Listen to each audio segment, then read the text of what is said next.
여러분은 혹시 한국에만 존재하는 독특한 주택, 임대 시스템인 전세가 오늘날 한국을 세계에서 두 번째로 높은 가계부채 국가로 만든 핵심 원인이라는 사실을 알고 계신가요?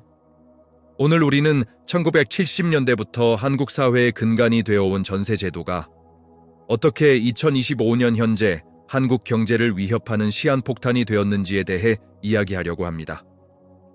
전세 제도의 문제는 단순히 주택 시장의 문제가 아니라 우리 경제 전체의 구조적 위기이며 수백만 명의 청년들의 미래를 좌우하는 중요한 문제입니다. 전세는 세입자가 집주인에게 거액의 보증금을 맡기고 월세 없이 거주하는 방식입니다. 세입자는 이 거액의 보증금을 집주인에게 맡기고 계약 기간이 끝나면 전액을 돌려받습니다.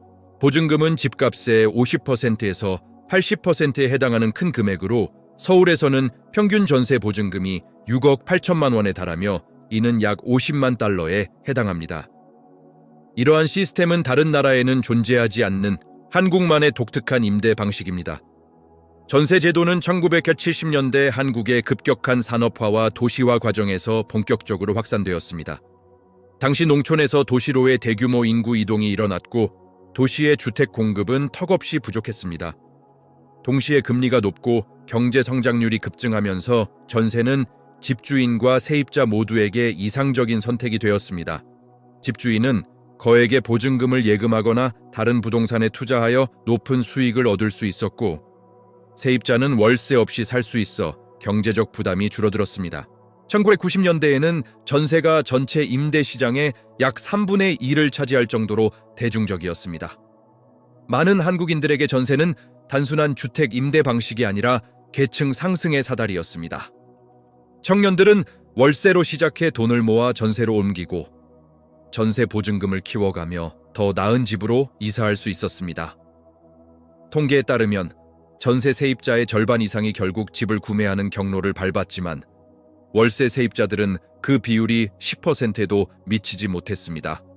전세 제도는 한국의 중산층 형성에 핵심적인 역할을 했으며 그 당시 많은 사람들은 전세를 통해 내 집 마련의 꿈을 이루기 위해 노력했습니다. 그러나 시간이 지나면서 이 제도가 여러 문제점을 드러내기 시작했습니다. 전세 제도의 첫 번째 문제는 금리 하락입니다.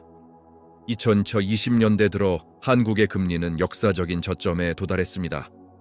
과거에는 집주인이 전세 보증금을 은행에 예금해도 10%에 가까운 이자를 받을 수 있었지만 지금은 그 이자율이 1%에도 미치지 못합니다. 예를 들어 6억 원의 전세 보증금을 예금하면 예전에는 6천만 원의 이자 수익을 얻을 수 있었으나 현재는 1,200만 원에 불과합니다. 이러한 상황은 집주인들에게 전세를 유지하는 것이 더 이상 매력적인 옵션이 아님을 의미합니다. 많은 집주인들이 전세를 월세로 전환하기 시작했습니다.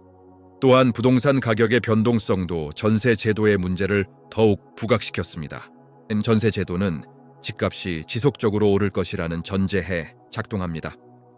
집주인들은 전세 보증금을 통해 다른 부동산에 투자하고 집값이 상승하면 그 차익을 이용해 세입자에게 보증금을 돌려줄 수 있었습니다. 그러나 최근 몇 년간 부동산 시장이 불안정해지면서 일부 지역에서는 집값이 하락하거나 정체되었고, 이는 집주인들이 세입자에게 보증금을 돌려줄 능력을 상실하게 만들었습니다. 전세 사기는 2022년 이후 급증했습니다. 2022년 7월부터 2024년 7월까지 약 1만 6천 명이 전세 사기 피해를 입었으며 피해 금액은 약 2조 5천억 원에 달합니다. 이러한 사기는 세입자들이 평생 모은 돈을 잃게 만들고 많은 사람들에게 경제적 파탄을 안겨주었습니다. 피해자의 70%가 20대와 30대의 젊은 층이라는 점은 충격적입니다.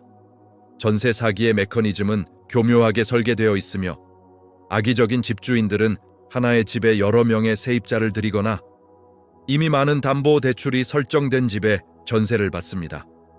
예를 들어 10억 원짜리 집에 7억 원의 은행 대출을 받고 그 위에 3억 원의 전세 보증금을 받는 경우 나중에 집이 경매로 넘어갔을 때 전세 세입자는 한 푼도 돌려받지 못할 수 있습니다. 이는 은행이 우선 변제권을 가지기 때문입니다. 이와 같은 사례들이 증가하면서 많은 전세 세입자들은 돌이킬 수 없는 피해를 입었습니다.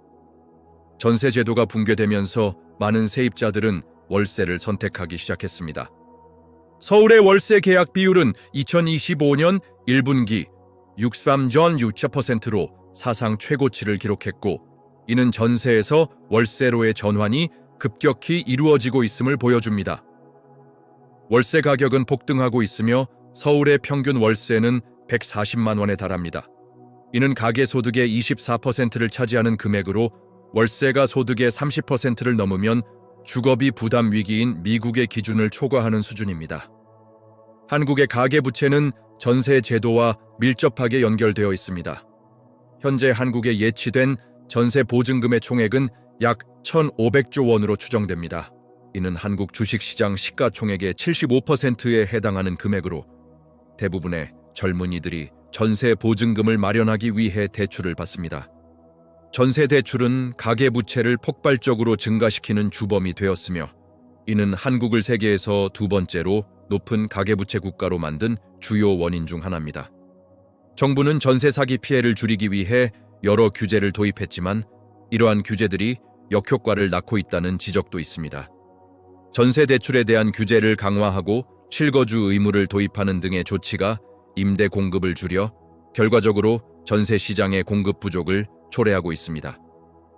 이로 인해 전세 가격은 계속 상승하고 월세로의 전환이 가속화되고 있습니다. 전세에서 월세로의 전환은 사회적 영향을 미치고 있습니다. 전세는 한국에서 계층 이동의 사다리 역할을 했습니다. 그러나 이제 월세로 살게 된 사람들은 저축을 통해 집을 살 수 있는 기회를 잃게 되며, 이는 가진 자와 못 가진 자 사이의 격차를 더욱 벌리게 됩니다. 특히 젊은 세대에게는 더 이상 집을 마련할 기회가 줄어들고 있으며, 이는 결혼을 포기하게 만들고 사회적 불안정을 초래합니다. 앞으로 10년 후 한국의 주택시장은 크게 변할 것으로 보입니다. 전세 비율은 점차 줄어들고 대부분의 사람들이 월세로 살게 될 것이라는 예측이 지배적입니다. 이에 따라 정부와 개인은 새로운 주거 파라다임에 적응해야 합니다. 월세 시장을 안정화시키기 위해서는 공공임대주택을 대폭 확대하고 전세 보증금 보험 제도를 의무화하는 등 다양한 정책이 필요합니다. 전세 제도는 과거 한국 경제와 중산층 형성에 기여했지만 오늘날 저금리 시대와 불안정한 부동산 시장, 높은 가계부채 등으로 인해 더 이상 지속 가능하지 않게 되었습니다. 전세에서 월세로의 급격한 전환은 월세 폭등과 주거 불안정을 낳았고, 전세 보증금을 마련하기 위한 대출은 가계부채를 폭발시켜 한국을 세계에서 두 번째로 높은 가계부채 국가로 만들었습니다. 이 위기를 해결하는 것은 쉽지 않습니다. 하지만 우리가 현실을 직시하고 구조적 개혁을 추진한다면 더 안정적이고 공정한 주택 시장을 만들 수 있습니다. 전세 시대의 종말은